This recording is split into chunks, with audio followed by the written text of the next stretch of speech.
Hey folks, trying to get my camera adjusted here. How is everybody on this Memorial Day weekend? I am waiting. I don't, I'll just confess this right up front. I didn't even realize that this weekend was Memorial Day when I picked this date because hey Kim, because I now live off of, hey Terry, a Google Calendar. They don't put the holidays on there, right? And anyway, so I'm not sure if we'll get a whole bunch of people. We'll either have a ton or not many because everybody's traveling or celebrating. And anyway, so we're here, right? And we know we can always go back and watch at any time on the Facebook feed. So I want to first, before we dive into our stuff here, is I want to just, send out my own personal appreciation to folks that have served and their families. And, we just really don't take that for granted. So, y'all, I'm just a mess sometimes. So we really appreciate everyone that serves and thank you for it. And I got papers blowing. And of course, it's a holiday weekend. All my neighbors are like cutting trees, blowing. My husband is mowing, so we should have a lot of additional noise here today. So today, hey Jamie and Audra from Canada, great. So today we're talking about, making your cut flowers last longer. And so, as always, and y'all are just so good about doing this, I just appreciate when you guys like this and then share it. And I should introduce myself because not everybody knows me. Hey, Karen from Phoenix. I was just in Phoenix last weekend. I'm Lisa Ziegler, and welcome to the Gardener's Workshop farm. And I'm happy to have folks here. We got people from South Carolina. Is it hot, Pam, down there? It is hot here. So I'm glad to have everybody here, and I appreciate everyone that likes it and shares it. And we have another Canada girl here. So we have a lot of folks coming on. So, I always appreciate that. And for you to particularly in Arkansas, sorry y'all, I particularly appreciate it when you share these in closed groups that you think those folks might actually benefit from this. That just helps us to spread the word. So I see Betsy's on here and she gets to watch live today. I really am trying to move the times around. I know that Saturday's not good for everybody. It didn't used to be good for me back with the days when I was doing farmers markets and things. I'm already parched. So from time to time, I'm going to also try to do, weekdays. And anyway, so if you can't watch live, then, you can always go back on the Facebook feed and watch it. But you can always go to my blog. It takes about a week for us to get it processed and put it on there. But it's always there for you. Hey, Joanne and Melissa from Indiana. We really have a real nice mix of folks here today. So in addition to talking about this today, I have made, guys, this really beautiful free PDF. I've got it on my iPad here. I'm just going to scroll a little bit. That is all this information that we're talking about today, plus some, because I can't possibly cover everything, right? So there is a link on this Facebook Live post at the top where you can just hit the link and request your copy, and then you'll have this beautiful PDF too that's got all the information plus some that I just can't cover today, right? So I'm just reading my notes. So the first thing I want to talk about, and now I hear Steve starting a tractor. We're both having fun. You have to know that what I was doing 10 minutes before I got jumped on here is I had to give Barry a bath. And that's a pretty big deal. She's old. She can't stand up anyway. So where is she? Oh, she's laying on the other side of the table. She's smelling like a rosebud. So we're just getting a lot of fun stuff done here on the farm today. And it's really nice to take a break and to talk to you guys. So, my years, been farming for 21 years, commercial flower farming. And through that time, I have made every mistake possible with conditioning flowers. Conditioning means what we do to them after we cut the flowers and put them into some kind of container with water, from A to Z. And everything we do, from the time of day we cut, the stage we cut, what we cut, the container you use to cut into sometimes could be a problem. All of those things affect how long the flower is going to last. And if you're a commercial grower, we really have to make our stems bulletproof, right? Because, for instance, at supermarkets, oh my gosh, they abuse flowers. There goes Stevie, putzing along. I have to turn and let y'all see. Oh, I can't. It's on selfie. Sorry. Maybe if I do that in a minute. He's just cute as a button. So if you're selling to supermarkets, if you're selling anywhere where I'm going to back this up a little bit. Hey, Janet and Jamie, pouring rain in Western Maryland. Oh my goodness, I'm praying for rain down here, Jamie. We haven't had a good rain now for about at least 7 days, and when we had rain 7 days ago, it was not the best. Wasn't very much. I'm going to put this on my pages here. So when you're selling flowers to places that you drop your flowers off and leave them, and it's not a flower shop where they're actually taking care of the flowers, like a supermarket or in some kind of store that's selling your bouquets, they get pulled in and out of water, they get left out of water, so you really have to do everything in your power to make your flowers last longer. And if you're a home gardener, you just want your flowers to last as long as it can, right? So I'm going to share some of these things that I have learned about all of this. And the first thing I want to just address, and this is really to the folks that are the flower lovers, maybe not necessarily flower farmers, however, this is what you can share with your customers, is that flowers harvested from your garden, hands down, last longer than flowers that I call them retail flowers. Retail flowers are flowers that people buy from a store that were not grown locally. I call that the retail cycle. So what happens is all the flowers, 80% of flowers sold in this country are imported, most often from South America. And so if you just stop for a moment and think about, my goodness, South America is a pretty good haul from here. How long does it take for a flower, right? I mean, a living thing that's cut and shipped. How long does that take? Well, just by virtue of the flowers cut in your garden or from a local flower farmer, your flowers are like 5 to 7 days younger than what you're buying at the grocery store, because that's about how long it takes for those flowers. So here's the cycle. And for anybody that's interested, you know what, I'll post it on this feed, by the Local Flowers, Local Farmers documentary that the Cut Flower Association made. It really shows you this whole cycle. But basically what happens, flowers are harvested, cut in South America. They're put into boxes. They're put onto a stripped down 747, literally the inside of the airplane. You would never even recognize it as an airplane. It is totally and completely stripped down. It is packed with as many boxes as possible. That plane typically flies into Miami.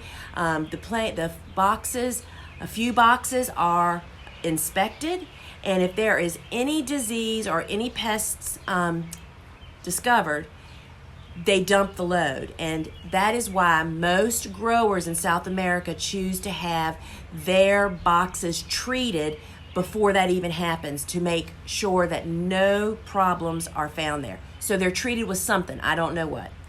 They're then offloaded, and then they're sold to whether they're gone to wholesalers or bouquet makers. Those are the people that make the bouquets that you see in the supermarket, or they go sometimes straight to florists. So they fly into Miami, and then they have to be flown or trucked to other parts of the country. And what that all means is that takes a really long time, right? So just by virtue of it being a local flower or from your own garden means your flowers are going to last a whole lot longer. So literally, most of those flowers have almost exhausted their vase life before they ever meet a vase, right? I mean, that is the bottom line. I'm just reading through. So if you are a home gardener, you've got the benefit. If you're a flower farmer providing local flowers, that's the benefit. But if you are just a consumer that loves flowers, you need to seek out places that buy local flowers, or buy directly from your local flower farmer, right? So I am going to, there's a lot of great information. I can't possibly cover it all. For instance, I will tell you this. The number one thing you can do to make your flowers last longer is to use a clean container, whether it's a bucket or a small container if you have a home garden. If you're not willing to drink water out of the buckets that you're harvesting into or your container, you shouldn't be putting flowers in it. That alone adds time to your life of your flowers. But if you need to know things about how often to harvest, the time of day to harvest, the stage to harvest, and then I give some great examples of how you would like harvest in a specific flower, all of that is on the free PDF. So please check that out, and like how much foliage to remove, and then what to do after the harvest, because really I want to jump down to the part that most people really struggle with. And you can also find all of this information if you have my book, Vegetables Love Flowers and Cool Flowers. There is an ant crawling on the screen if y'all see something pretty creepy. That's pretty funny. I'm just going to leave him be, I guess. So if y'all see something crawl across the screen, it's my aunt. We'll name him George. So what I want to talk about are the things that most people don't know about. And what I was saying is Vegetables Love Flowers really goes deep on conditioning. And so what I want to talk about is actually how you condition flowers. So as I mentioned earlier, conditioning is what we do to flowers after we cut the stems, right? After you cut them in the garden and put them into a bucket. So we're using a clean container, and what do you put in the water?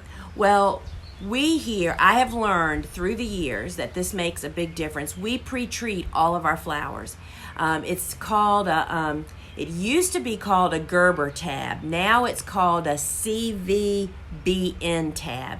And that actual link that's on this Facebook post takes you to that product page, and then you can get the free PDF is right there below it, but you can read more about that. So basically these pills are chlorine pills, just like, pools have chlorine, right? Because it kills everything in the water.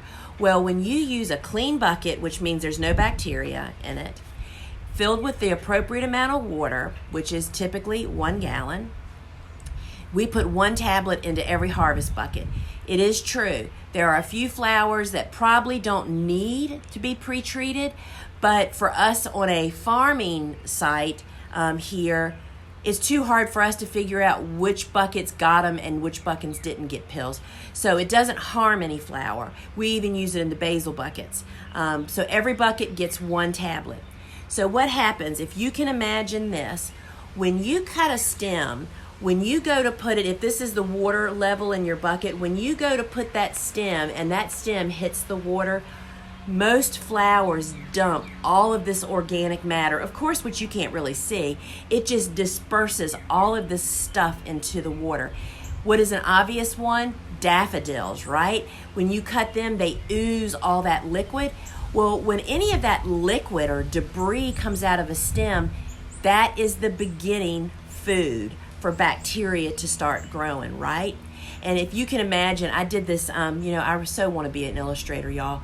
I drew an illustration that I wasn't brave enough to share for flower farming school, showing this in our course. Maybe this coming fall you'll see it, but it's a illustration of you can tell it's a bucket with water, and there's like piranhas all in the bucket water, and that is the bacteria. And when those stems hit the water and that bacteria, that ooky stuff comes out of the stems, it just feeds that bacteria, and that bacteria multiplies and gets active right away.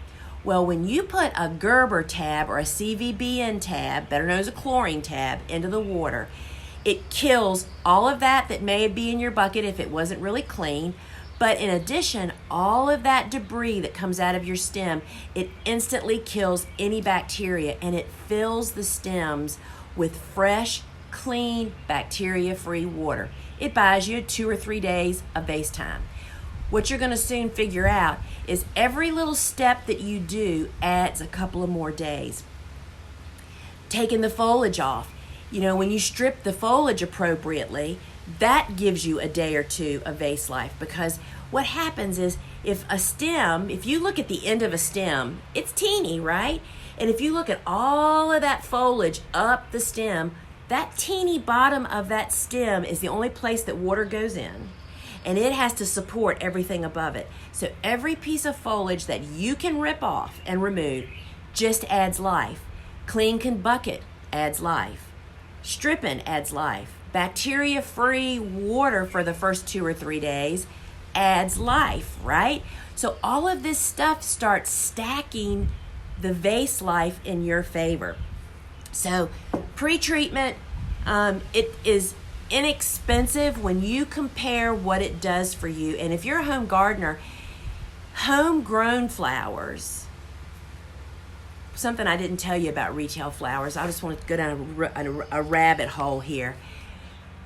The reason that most people, particularly retail customers, people that are buying the end product, why most of those people think that flower food doesn't work is because of this. Most retail flowers, we just talked about how long it takes them to go through that cycle.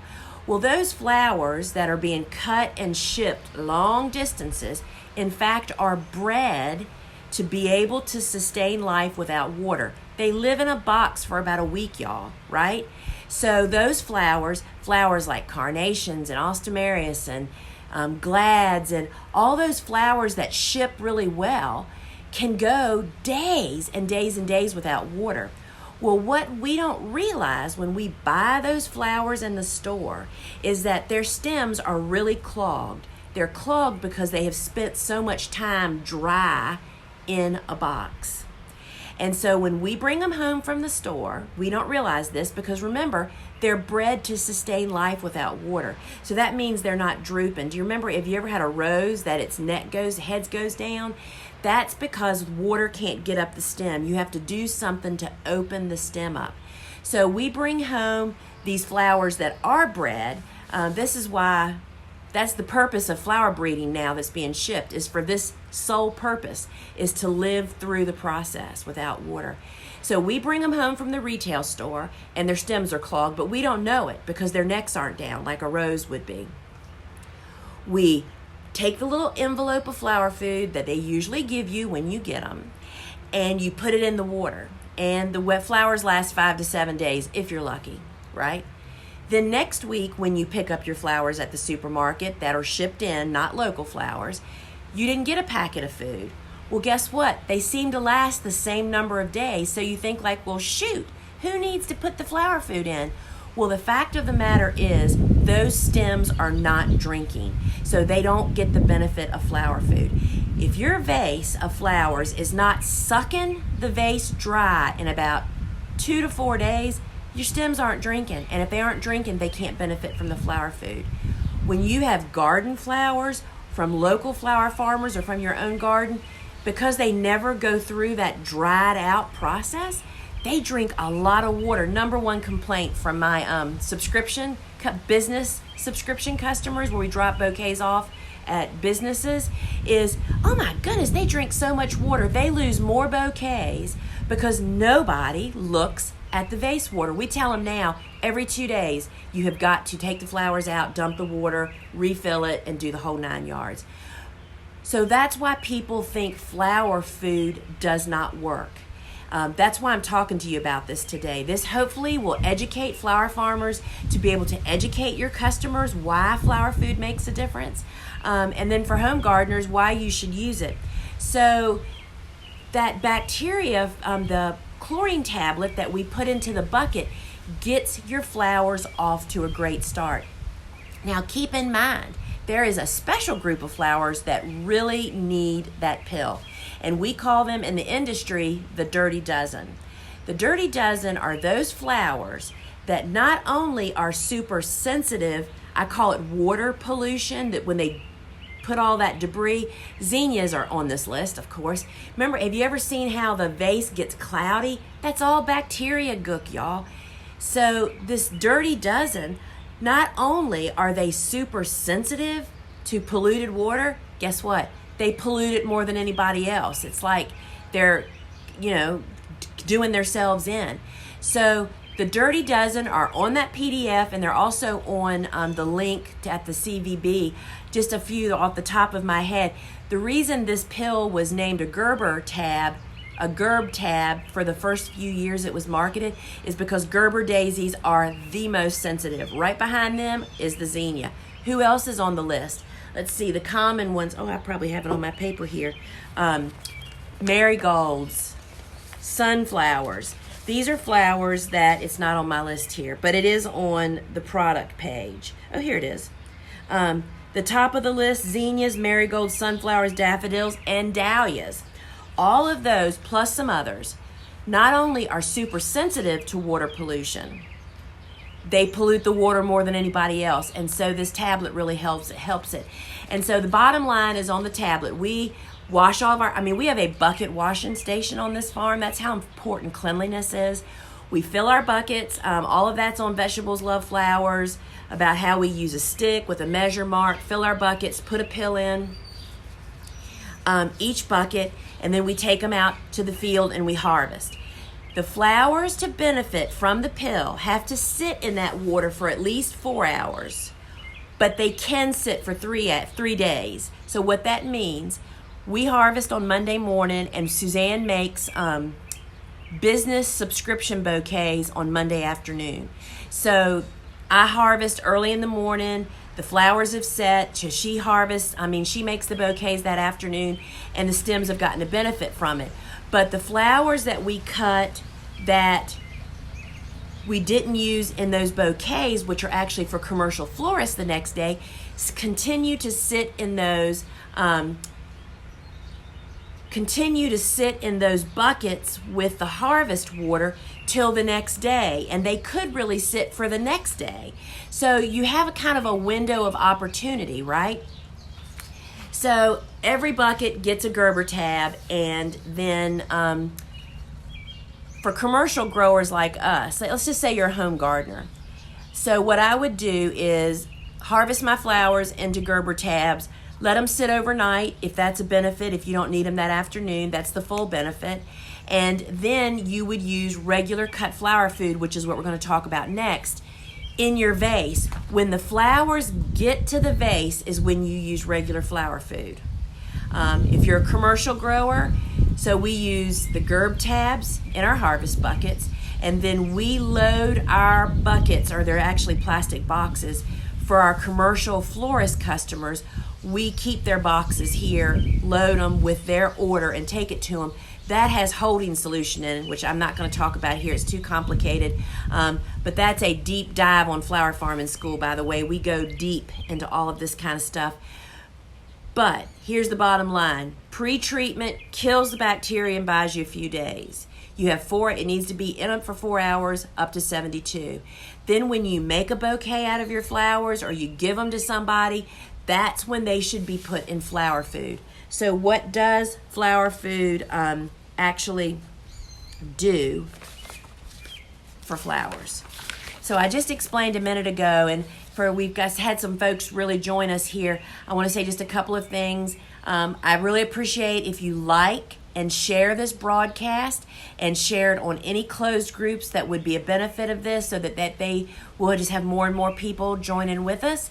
And there's also a link at the top of this post that you can get this beautiful PDF that I've made all about what we're talking about, making cut flowers last longer. It has everything I'm talking about, plus additional information.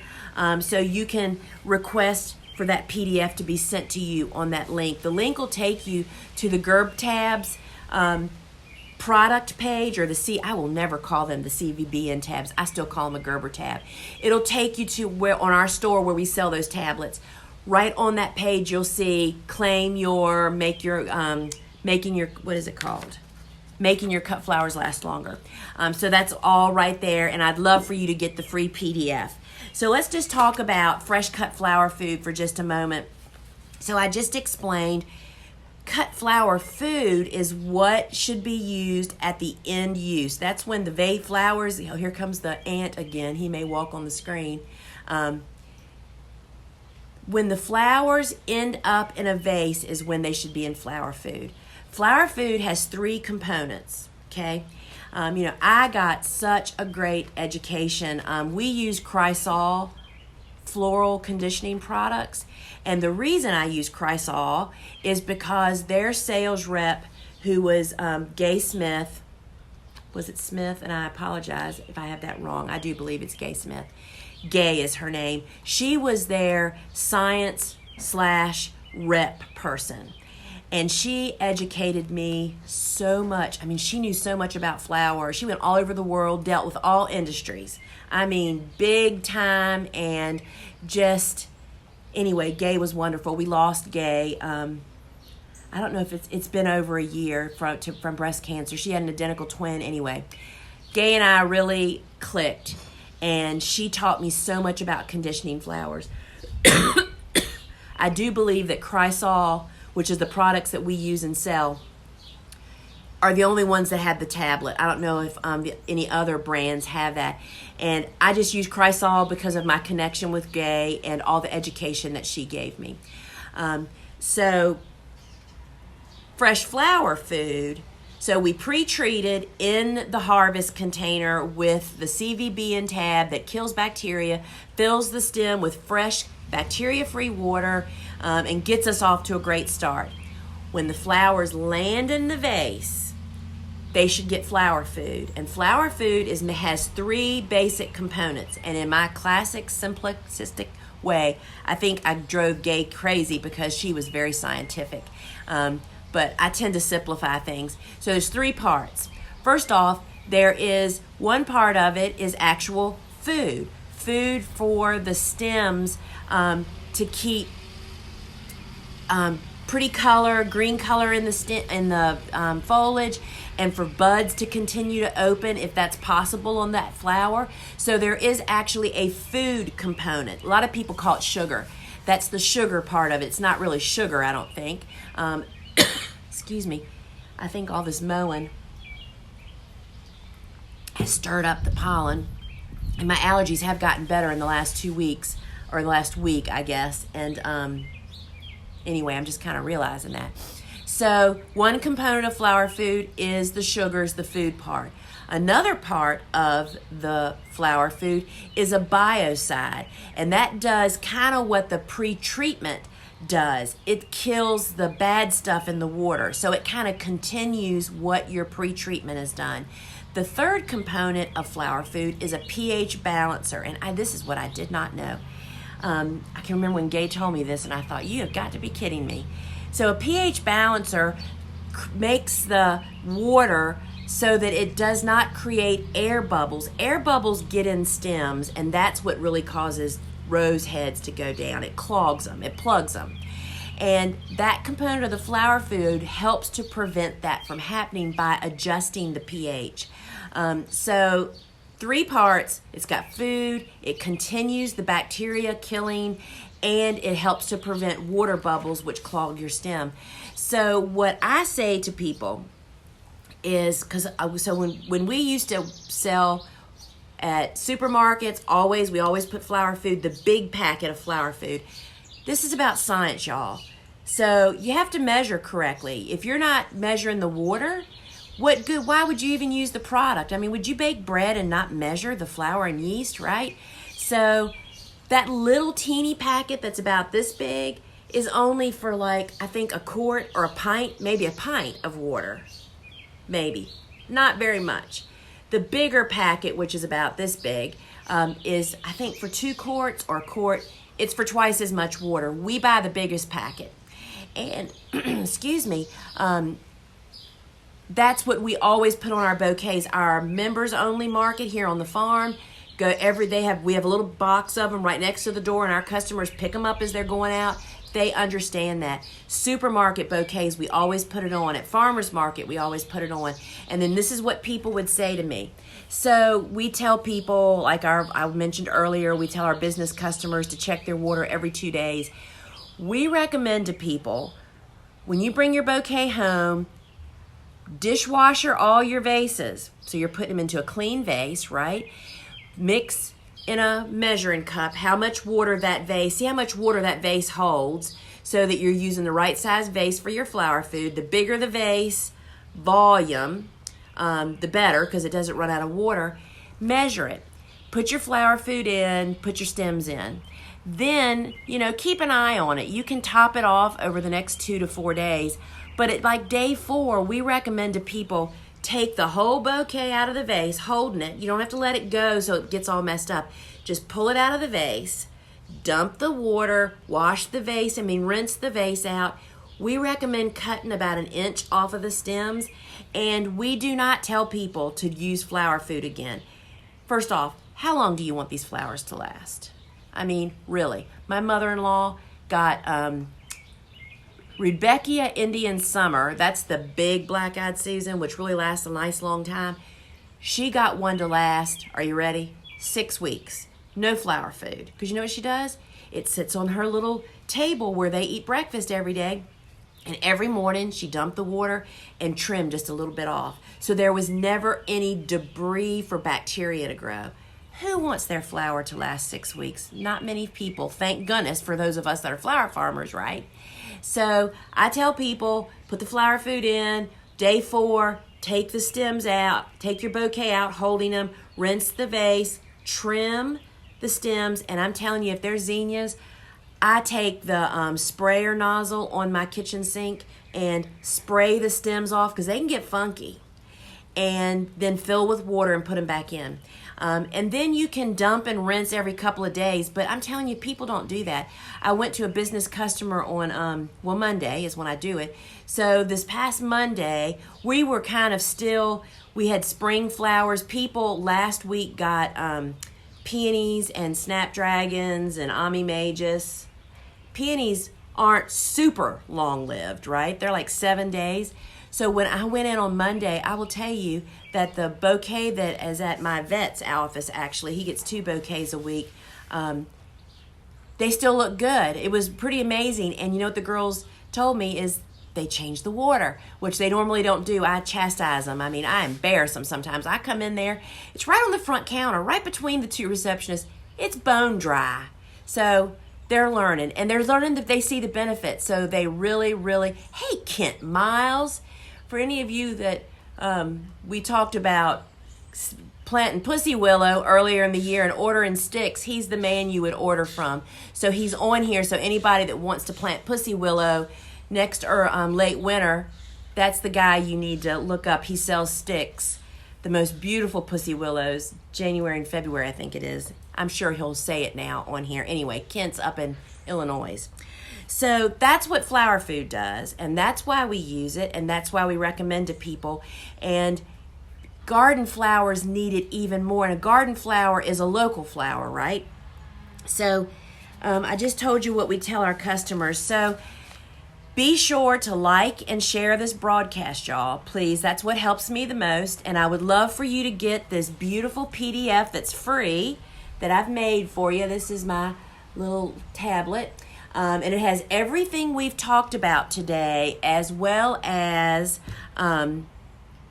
more. And make like when's the best time to cut, the stage to cut. It has a lot more information and resources of what to do. So I just told you, again, I'm just looking at my notes. Y'all, I am so bad about forgetting stuff. So we finally have heat here, and things are starting to happen, and I guess I could walk you over to the garden. The sun is not in the right place, but I will take you over there. Let me secure all my papers here. Amy Hicks just logged on.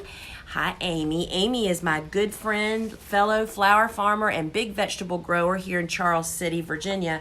And Amy and I, we share products, and it's great to have a local commercial person to share orders and to, vent with, and it's really, really great. So I'm going to get up and I'm going to turn this around so you guys can have a little look.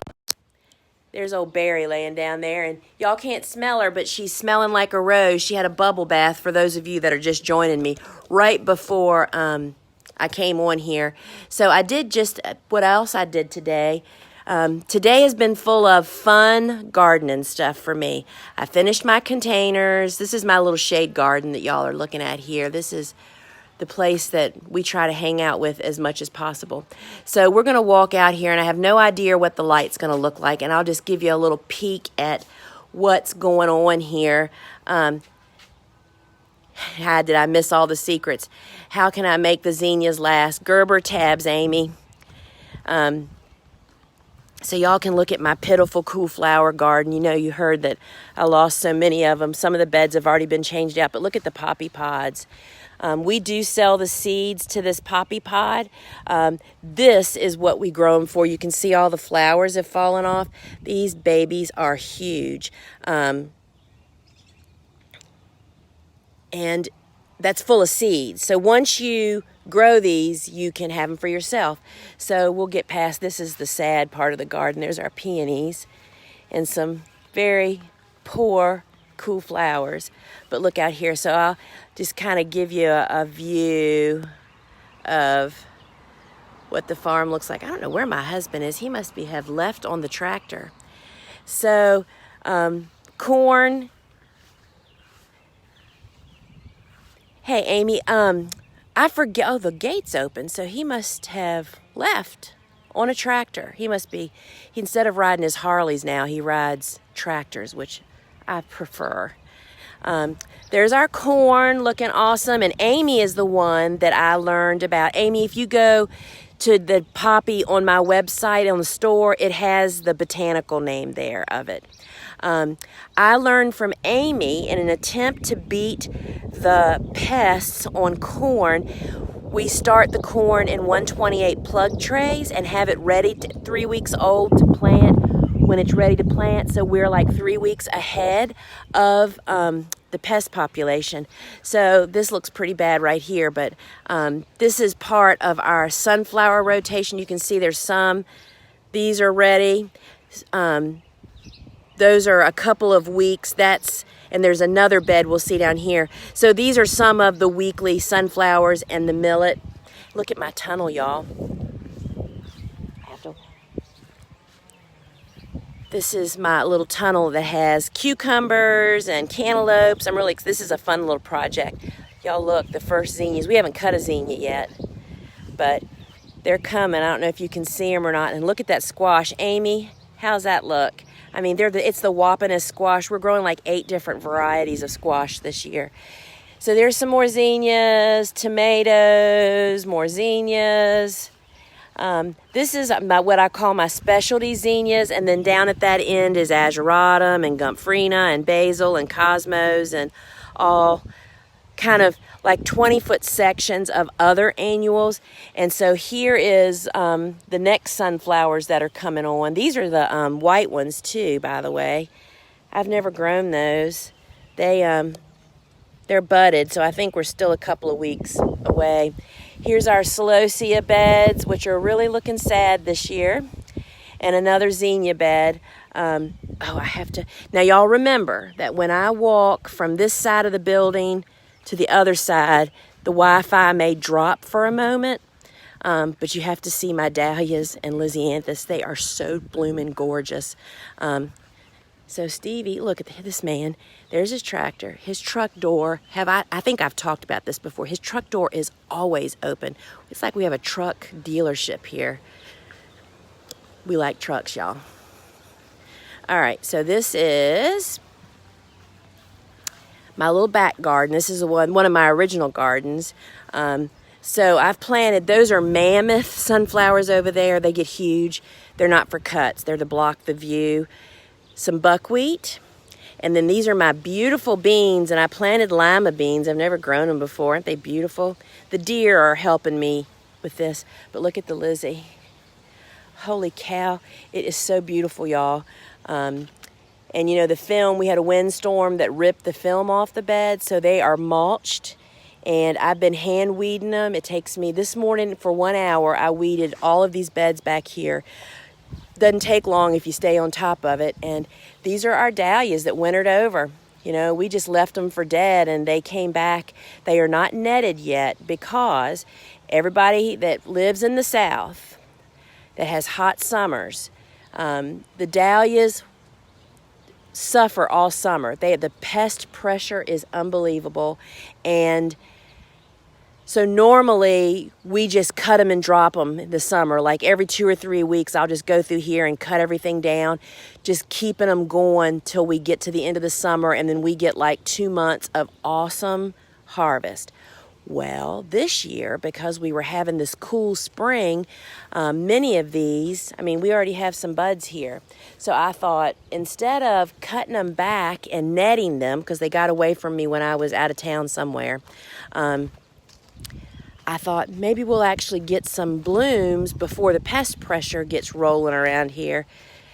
I can't go down there. It's too sunny. Y'all, I'm afraid y'all can't see. Look at that Lizzie, y'all. They look like little soldiers, don't they? They're just beautiful.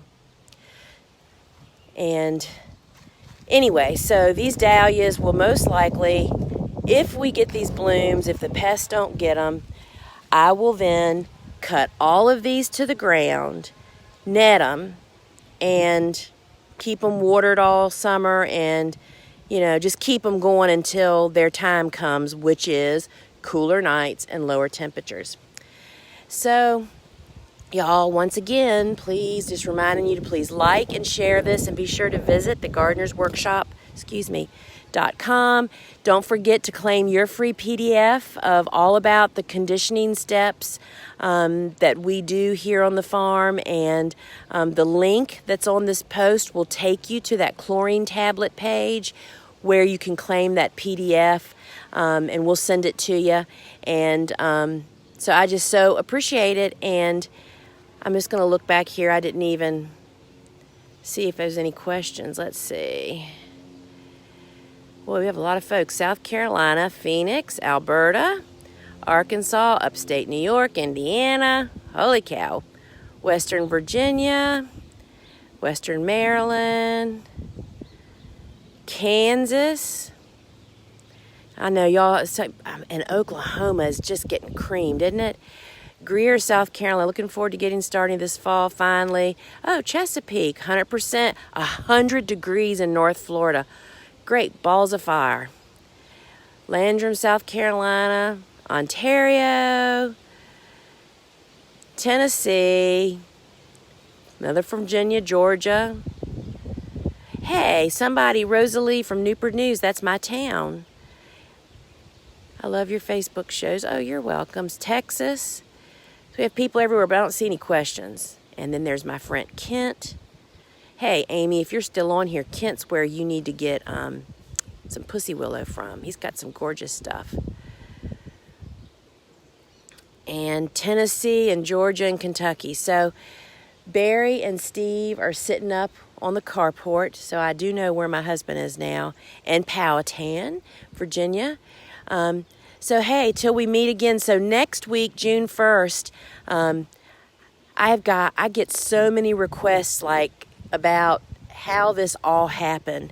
A little bit more than what I've written about in my books. And so I'm going to start. So the next Facebook Live is I'm really telling my story of how I fell into this farming thing. And what most people don't know about me is how the Gardener's Workshop was really born. It actually was born as, believe it or not, a direct sales company. Think Pampered Chef.